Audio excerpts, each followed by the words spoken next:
Welcome to Murder with the Misses. I'm Darren. And I'm Amy. And today we're going to tell you the story of Laura Bible and Ashley Freeman. Now, this one right here, it's a little bit different because we actually lived in Miami, Oklahoma during the time, and we actually moved back home just a couple months before this actually happened. So we're going to tell the story and see what we come up with. Yeah, it hit home for us because we could have crossed paths with any of these people at this time and wouldn't even have known. Yep. So I'm going to start the story with Shane Freeman, which is Ashley's brother. And he doesn't have a lot to do with the case necessarily, but it is believed that he has a lot to do with the way the investigation was handled. Why is that? Well, I'll tell you why. Because in January of 1999, way back in the day, Shane was on a kind of bad path and he was acting out a little bit and he stole a truck. And the truck broke down. And so when the police catch up with him, there's an altercation and he ends up being shot by the police. And the Craig County Sheriff's Office went on to state that he went for a gun and the officer was forced to shoot him. He didn't have any other choice. But Danny and Kathy Freeman, his parents, say that there's no mention of a firearm in the reports and that Shane was actually shot in the back while he was trying to flee the scene. So there's a little bit of a contradictory story going on both sides. And with Danny's history of abuse allegations against Shane and then Shane being shot by the police, there was no love lost between the Freemans and the Craig County Sheriff's Office. And it has been said that the cops were intimidating the Freemans to the point where Danny even told his stepbrother Dwayne that if anything ever happened to him, just to look at the sheriff's office. They even told him that they could get away with whatever they wanted, and there was nothing they could do about it. Yeah, and we've seen this. It's small town. Yeah. Sometimes the police department or people in authority can get a little high on the horse. But the Freemans were actually gearing up to file a wrongful death suit against the sheriff's office for the shooting of Shane. So they were trying to get as much money together as possible to pay the lawyer. And rumors say that this is what led to Danny getting more involved in more of a drug scene because that's a surefire way to get money fast, legal or not. So then we fast forward a little bit to December of 1999. It's December 29th. And Ashley Freeman, Shane's sister, is turning 16. And her best friend, Laura Bible, comes to stay the night with her to celebrate the birthday. Ashley's boyfriend and several of Ashley's family members were at the house as well. The boyfriend says he left around 8:30 or 9 o'clock, and no one knows really what time the family members left. But the boyfriend later said that everything seemed like it was in a good place. Everybody was happy. Nothing was out of the ordinary. But then the following morning on December 30th, 1999, sometime between 5:30, 5:45, a neighbor was actually passing by the house, and the house that's very far back off the road. It had a very long driveway. And so they could kind of see a glow. And as they got closer, they realized that the trailer was actually on fire. And back in 1999, cell phones weren't as popular as they are now. They were just kind of getting to be something that everybody wanted to have. But around here, not everybody had one. So they had to go to the next neighbor's house to use their phone to call 911. So the firefighters actually arrived around 6:10. So it wasn't too long after, but it being a trailer home, it was a total loss. We'll just say it was a total loss. Yeah, and trailers back then, they burned pretty quick. I mean, it was, I think they said it's like within seconds, the trailer house could burn up completely. I think it's like 7 minutes it takes for it to burn So it's like completely. 7 minutes. Mm-hmm. So, but either way, that's like super quick compared to what a house could, because you could actually have a chance at saving a house because of the way they're built. But a trailer house, once it goes up, you got literal minutes. Yes. And everything's gone. So once they finally get the fire put out, they actually see a body. It's face down on a waterbed. And besides the obvious burns that are on the body, there was a lot of damage to the back of the head that looked more like a gunshot than anything else. It was definitely not fire related. And the body was obviously a female and she was wearing a wedding ring. So they instantly came to the conclusion this was Kathy. And because of the bad blood between the Freemans and the local police decided to call in the OSBI, which is the Oklahoma State Bureau of Investigations, to come in and handle the crime scene so that there would be no possible way that anybody else could say, oh, this was a horrible thing that they did. They didn't do things right, blah, blah, blah, blah. Things. At this time, you've got one body, and there's 3 cars in the driveway, Kathy's, Danny's, and Laura's. And they knew it was Laura's because she had a customized license plate on the front of it. So they notify Laura's parents. It's Lorene and Jay Bible. They came to the scene. I think they said they got there around 9:15, but they weren't allowed up to the house. They had to stay at the end of the driveway because they had already taped the scene off. So basically, they found the mom being the only body at the scene, right, and no Danny, no girls. Nope. Since the cops and Danny had a history, the theory was that Danny did something bad. Basically, I mean, he's thinking that he fell off his rocker. Went off the rocker, yeah. Yeah. That's exactly what they thought. So they thought that he had lost it, killed Kathy, and then took the girls because bodies means. Yeah, but I mean, they had all the cars, Danny's, Kathy's, Laura's, all the cars are still there at the driveway. Right. Where did he take them? How did he take them? I mean, it's like, that don't make any sense. So I don't understand where they got that. Right. The assistant district attorney was actually on the scene, and he was reportedly telling people that this was due to a drug debt and that's why the house was burned down. That's why Kathy was killed. But there's really no evidence at the house that there was any kind of drug activity. So later in the evening, when it started getting dark, the police actually released the scene to Danny's stepbrother, Dwayne. So around 5 p.m., there's no more police tape. There's no more anything. And some rumors were that Danny was hiding in a nearby wooded area, waiting to shoot the police when it got dark. So they were trying to get out of Dodge. So they thought he was literally waiting in the woods. Yeah. So they got scared. They were scared. They were scared is what it was. So they were. They were very scared. Yeah. So I mean that is, I don't know. That don't make no sense. They scared so they didn't do their investigation. Right. Gotcha. Right. This whole case is wild. Yeah. And so Lorene's trying to find her daughter. Like, it doesn't matter if it's dark or not. Her daughter has not been seen since the night before. And so she's not taking no for an answer. So she goes to the cops at the scene. She's like, what about the girls? Are you not going to look for the girls? And they actually had OSBI agent Nutter on the scene. And he said that if Danny took the girls, it was probably best that they just let him cool down for a bit, which, okay. But at the same time, if he's angry, if he's killed his wife, if he's burned his house down, it's probably best that you try to find the girls as quickly as possible so that you have a better chance of finding them unharmed, which makes sense to me. And they were also, at this time, I'll give them this, they were also getting tips, because you know how people are. They were getting tips that people were actually seeing Danny and the girls at a gas station getting gas. So they're getting reports that the girls are with Danny, the girls are alive, but that doesn't tell them what kind of shape the girls are in or what kind of mindset Danny's in. So either way. So it was like 12:31. So the next day, when it gets daylight, here comes Lorene and Jay. They're coming back to check this crime scene themselves, because at this point, like I said, it's back at the family.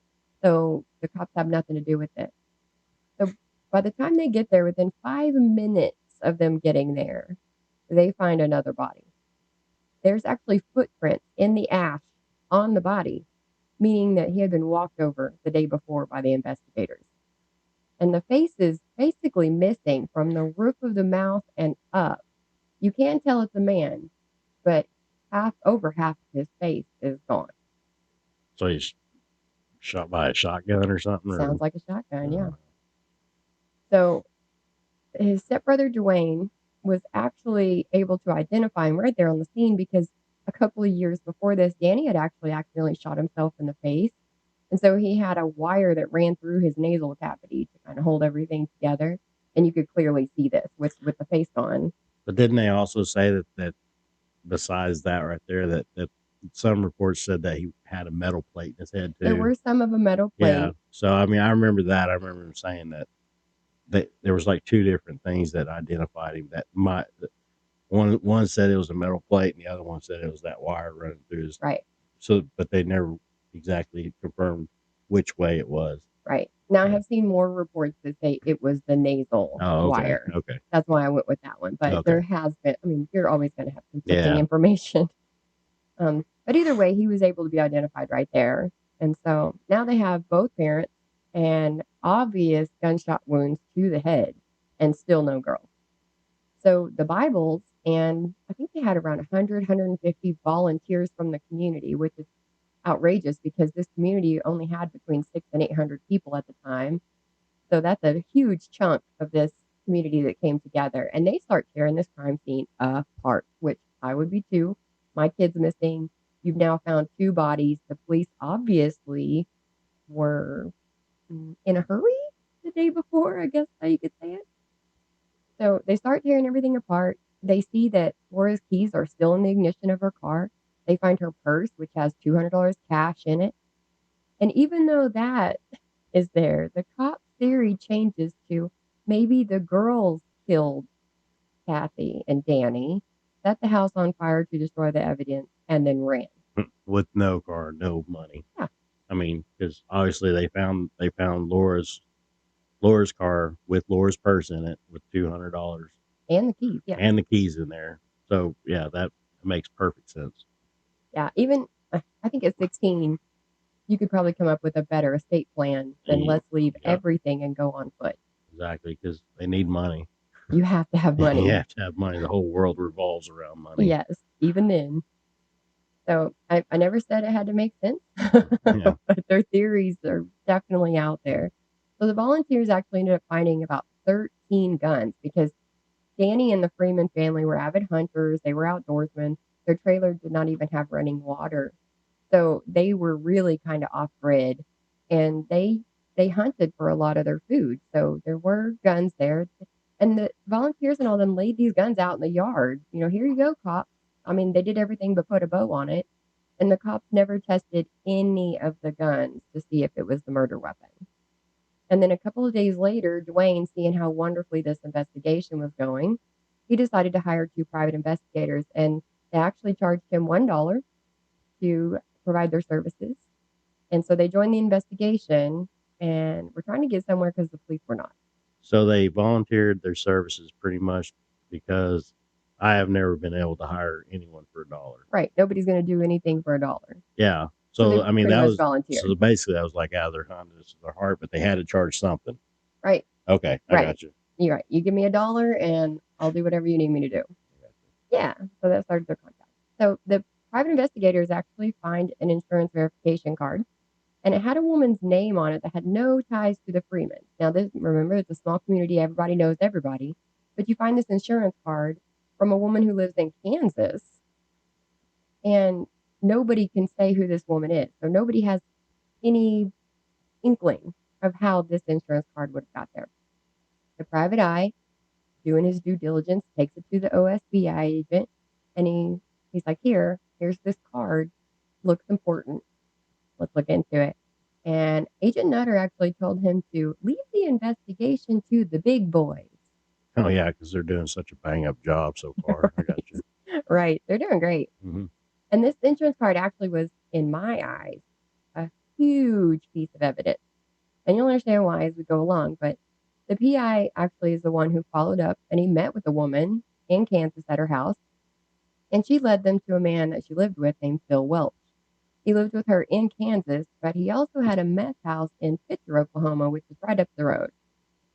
They find Phil Welch actually a couple of days later, and they notice immediately that he had burnt fingers. Oh, that's weird. Isn't it? Yeah, Weird? that's a little weird. It strikes me as odd that he would randomly. But so they start talking to him. I believe they had lunch with him, like they were building a rapport. You know how they do, get you comfortable. But when they asked about them Welsh girls, he started spouting Bible verses and saying random things, and then just got up and left. Well, the PIs can't really chase him down, or I guess they could citizen arrest him, but they have no evidence. There's no way they can do that. And so he just can have to continue their investigation because there's nothing more they can do with him. He's gone now. So they get rumors actually of a video of a girl being assaulted, and the girl actually resembles one of the missing Welch girls. And it was filmed in another local meth house. But as they investigated, they realized that this wasn't tied to them. They were able to rule out that this was even part of their investigation. Nothing came of this. So we're going to fast forward to, hold your horses, 2011. Oh, wow. Yeah. So an ex-girlfriend of Phil Welch actually reported hearing conversations between Phil, a guy named David Pennington, and a guy named Ronnie Busick, bragging about committing these crimes of killing the parents and burning the house down. But then they also mentioned assaulting and torturing these two girls before they killed them and left the bodies in an abandoned mine. There's lots of abandoned mines in Pitcher. And also, she reported that there were Polaroids that showed found girls, and even some of the Polaroids had Phil Welch in the picture. Like you could see it was him. Supposedly, about 12 people saw these Polaroids, and all 12 came forward when they were in this investigation at this time to confirm. And then Phil even put the missing posters of the girls on the wall of their house. So the woman was able to confirm that the girls in the Polaroids were the girls on the missing posters. Well, it sounds like Phil was basically the prime suspect. Right. I mean, where was these 12 people all this time? Exactly. I mean, not one came forward at all. No, this whole time.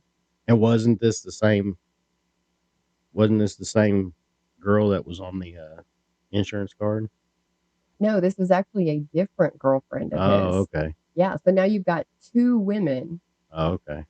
Who, the first woman that was actually living with him when this crime happened, she actually told them Phil had her car that day. Oh. So they know Phil has this car.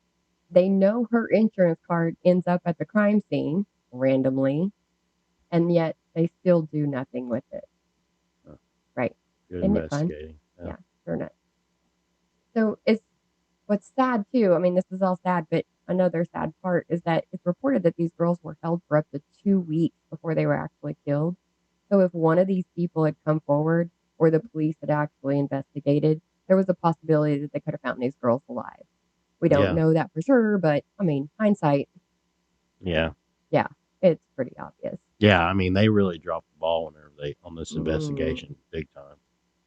We're going to loosely call it an investigation. Yeah, I mean, the mom has done better investigation than Oh, Miss Bible has been Miss on it. Bible has done way more better investigation than any of them. Lorene Bible was actually the one who followed up on the leads. Like she said she put over 200,000 miles on her car just following up on leads that the cops would not follow up on. Which I know it's hard because in things like this, especially when there's missing people, a lot of people are trying to do their best. They're trying to help, and they may not, you don't carry around missing posters in your pocket. You just see them at a glance. So when you see somebody that could resemble that person, you're going to want to call it in. And so they were getting reports that they were in Florida. At the same time, they were getting reports they were in New Mexico. And so the cops can't exactly just start throwing resources out there, but Lorraine did. I mean, if she's got solid evidence, I mean, as if I was a cop, I mean, I would definitely look into it. Even if you're not following up on the reports of people seeing these missing girls in all these different places, I have to go back to the insurance card. Yes, exactly. It was right there in your lap. Right in your face. I mean, it's just like, it's weird. So all these witnesses and all the possible evidence, to look for in 2011, and they don't find anything else till when? 2017. Oh, wow. Yes.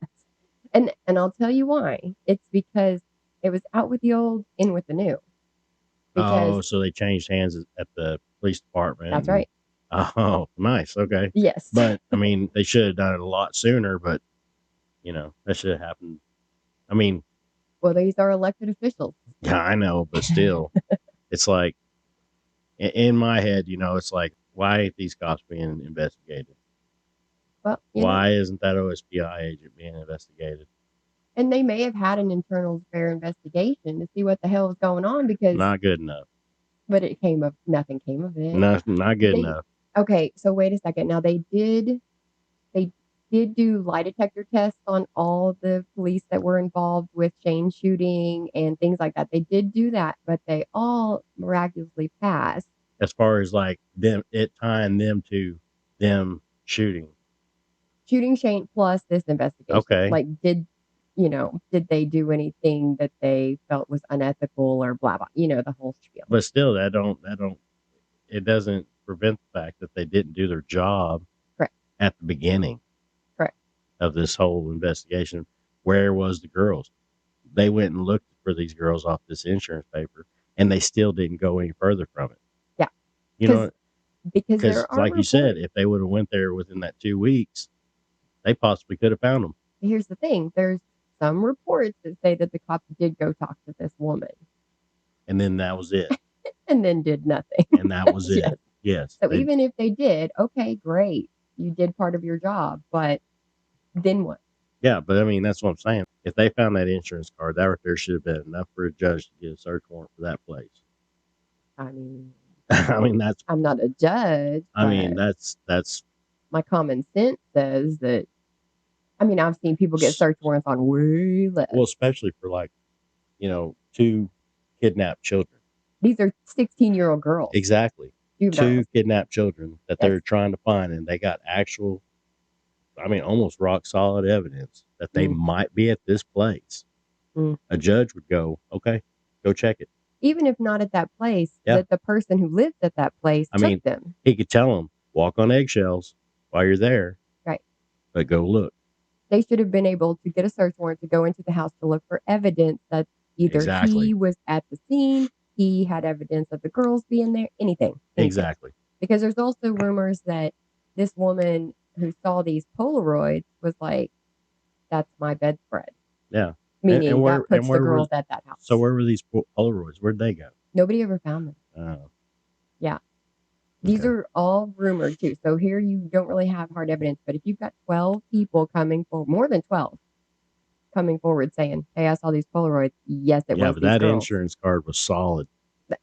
Yes. That insurance card was solid. That was the best lead. Yes. And and now we're 2017 and that insurance card basically is invalid.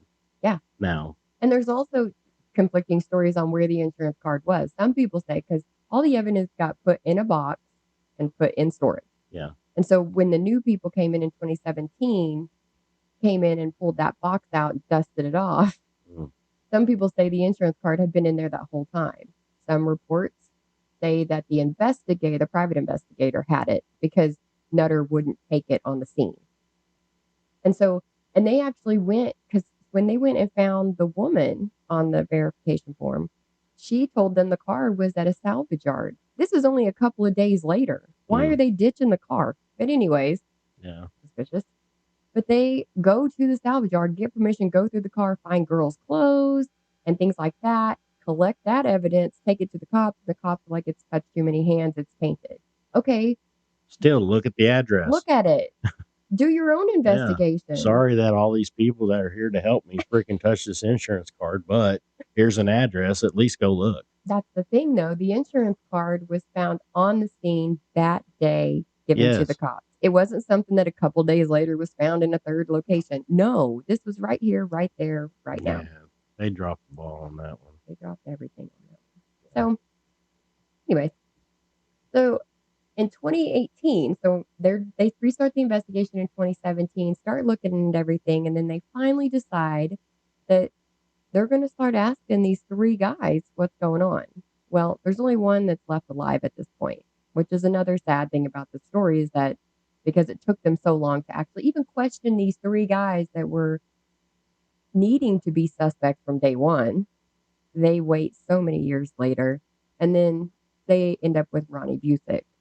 And so they talk to Ronnie, and at first he's, classic. I know nothing. I saw nothing, blah, blah, blah.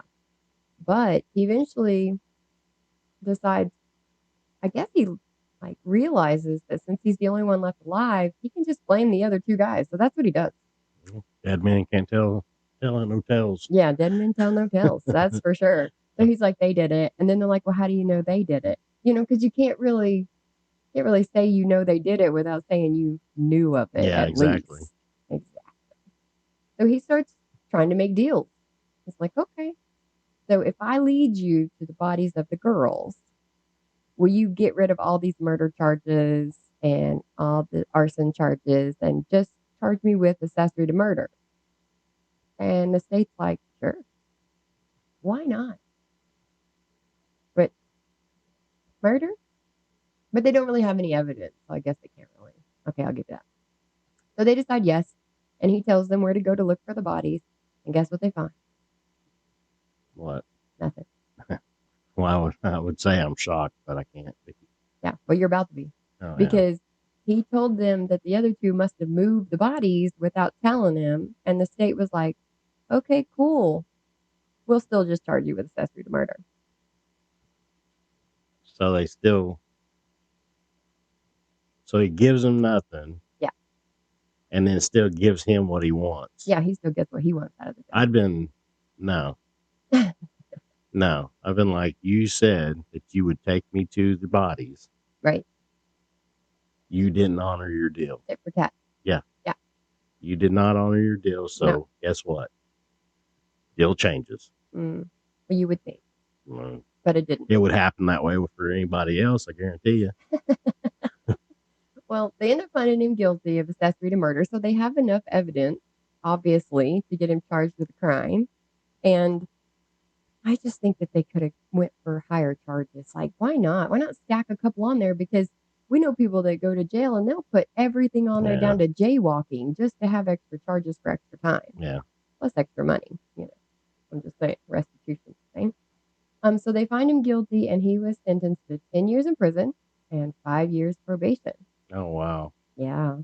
Hold on to your knickers, because he only served about 3 years and was released in May of 2023. The system is so jacked up. They have people convicted of much lesser crimes than this, serving 3 times the sentence of this guy. Oh, yeah. Oh, yeah. I mean, there's guys that are still in jail over weed. You know what I mean? It is legal in Oklahoma now, for those who don't know. Yeah, but I know, but I mean, just medical. Yeah, it's just like, Right. So dumb. Right. We know people that I'm not even going to go into stories. We could talk all day. Yeah. We could talk all day. So dumb.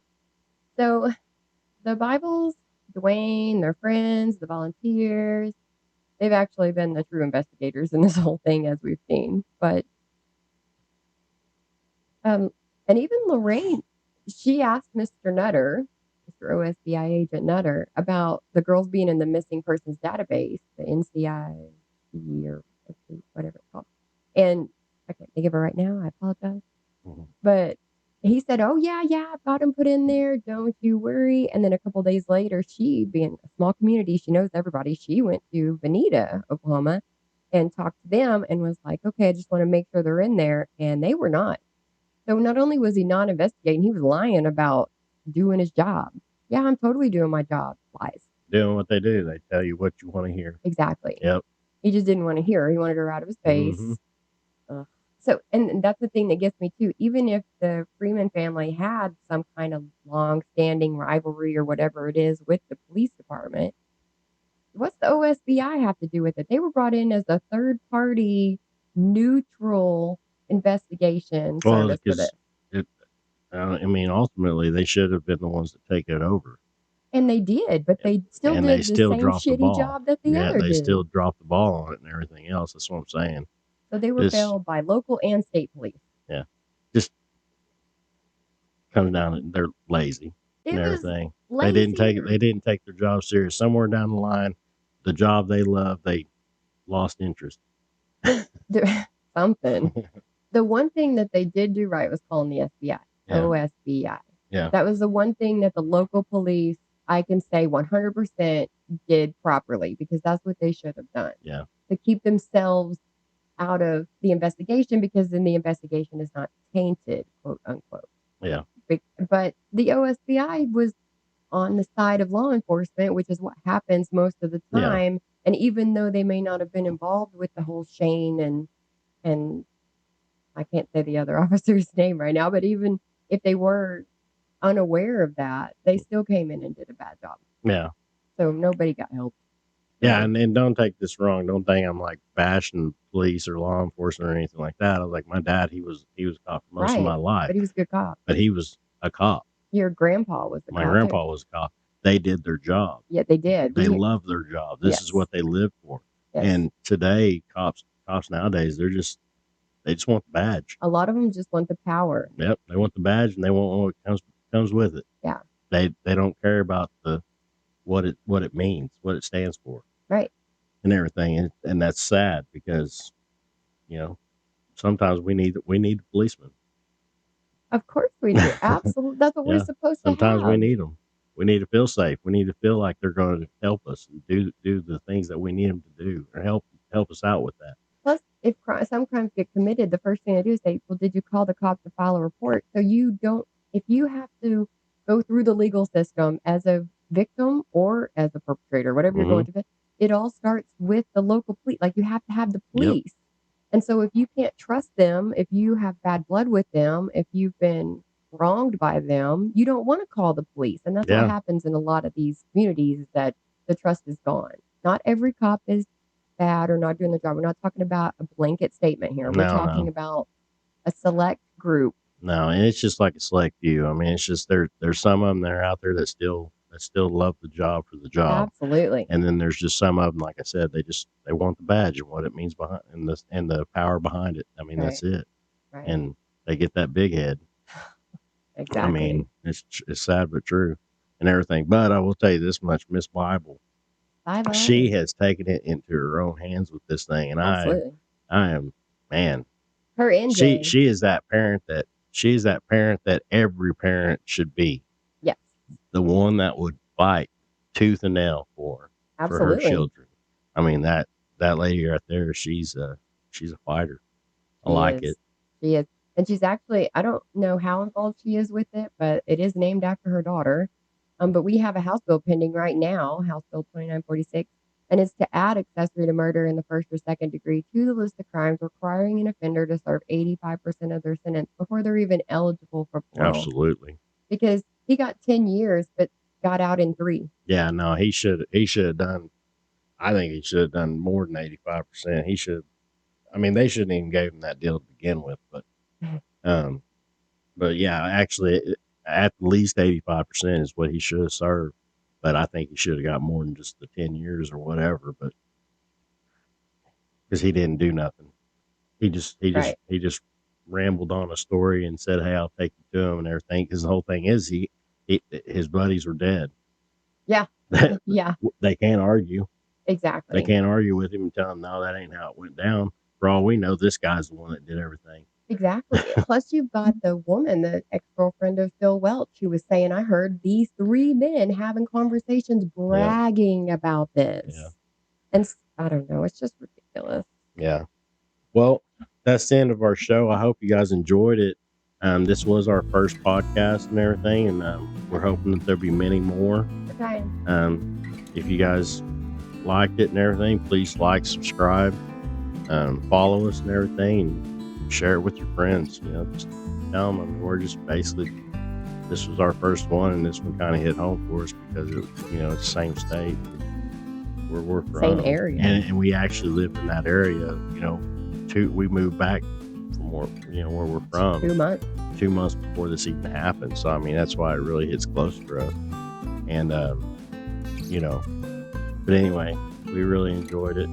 We hope you guys enjoyed it too. So stay tuned for the next one. Yeah, we'll be back with more stories. Yep. Thank you. Bye.